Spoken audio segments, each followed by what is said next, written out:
రాజువాక 95,000 ఓట్ల మెజార్టీతో గెలిపించారు. ఈ విషయాలు నేను పవన్ కళ్యాణ్ గారు ఢిల్లీకి వెళ్ళినప్పుడు, పురంధేశ్వరి గారు వచ్చినప్పుడు ఈ రాష్ట్రంలో ఇచ్చిన మ్యాండేట్ వల్ల ఢిల్లీలో మమ్మల్ని అందరూ గౌరవించే పరిస్థితికి వచ్చారు. మీ గెలుపు వల్ల ఈరోజు ఆంధ్రప్రదేశ్ రాష్ట్ర ప్రతిష్ట పెరిగింది, గౌరవం పెరిగింది.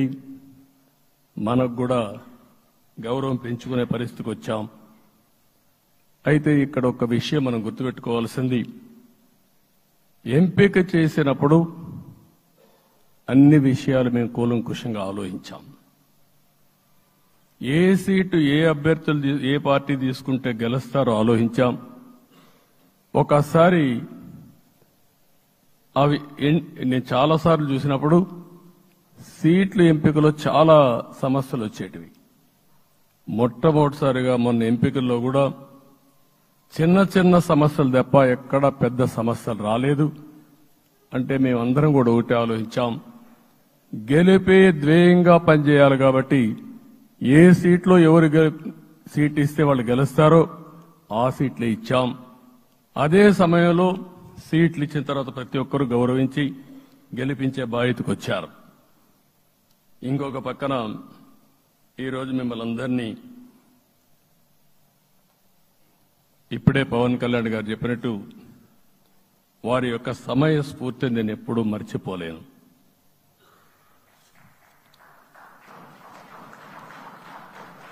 మొట్టమొదటిసారిగా నేను జైల్లో ఉన్నప్పుడు వచ్చాడు.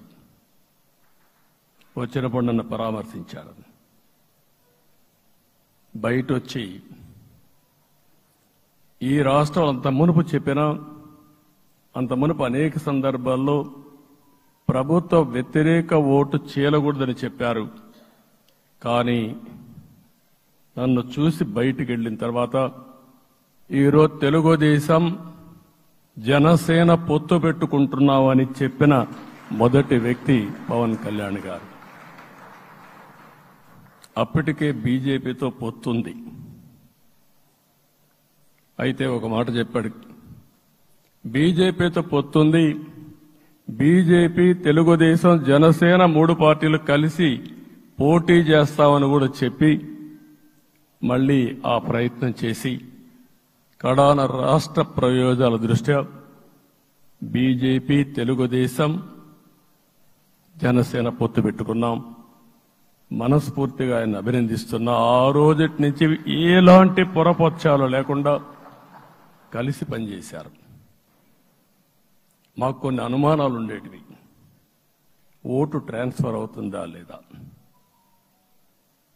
ఓటు ట్రాన్స్ఫర్ కాకపోతే ఎక్కడన్నా సీట్లు నష్టపోతామని. అందుకే మీరు ఒకసారి చూస్తే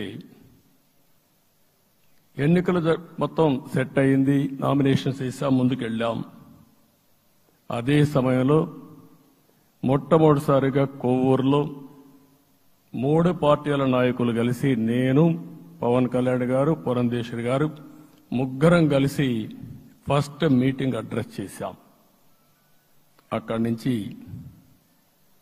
6 జిల్లాల్లో మేమిద్దరం కలిసి తిరిగాం. బీజేపీ నాయకులు కలిసి వచ్చారు.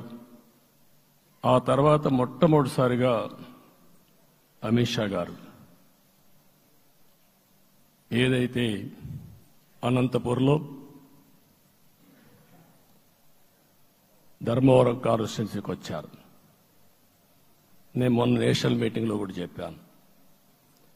ఆయన వచ్చినప్పుడు చాలా స్పష్టంగా ఎందుకు మేము పొత్తు పెట్టుకున్నామనే విషయాలు చెప్తూ ఈ ప్రభుత్వ అవినీతిని ఎండగట్టారు, సూటిగా మాట్లాడారు. ఆ ఒక్క మీటింగ్తో రాష్ట్రం మొత్తం ఒక నమ్మకం వచ్చింది. బీజేపీ కూడా పూర్తిగా ఈ కూటమిని సపోర్ట్ చేస్తున్నారనే కాకుండా ఈ రాష్ట్రానికి ఏ అవసరం ఉందో చెప్పగలిగారు. అది అయిన తర్వాత ప్రధానమంత్రి గారు వచ్చారు. మొట్టమొదటి మీటింగ్ మీరు చూస్తే ఇక్కడనే రాజమండ్రిలో పెట్టారు. రాజమండ్రిలో స్పష్టత ఇచ్చారు, దేని అనకాపల్లిలో స్పష్టత ఇచ్చారు. తర్వాత రాజంపేటలో మాట్లాడుతూ చాలా క్లియర్గా చెప్పారు, ఇదే విజయవాడకు వచ్చినప్పుడు రోడ్ షో పెడితే నా జీవితంలో ఎప్పుడూ చూడలేదు, ప్రధానమంత్రి గారు కూడా అదే చెప్పారు, బ్రహ్మాండమైన రోడ్ షో విజయవాడలో జరిగిందని ప్రధానమంత్రి గారు కూడా అభినందించే పరిస్థితికి వచ్చారు. ఇవన్నీ కలయికే మన విజయం. ఈ విషయం మనం గుర్తుపెట్టుకోవాల్సిన అవసరం ఉంది. మీరు కష్టపడ్డారు. నేను చాలా ఎన్నికల్లో చూశాను.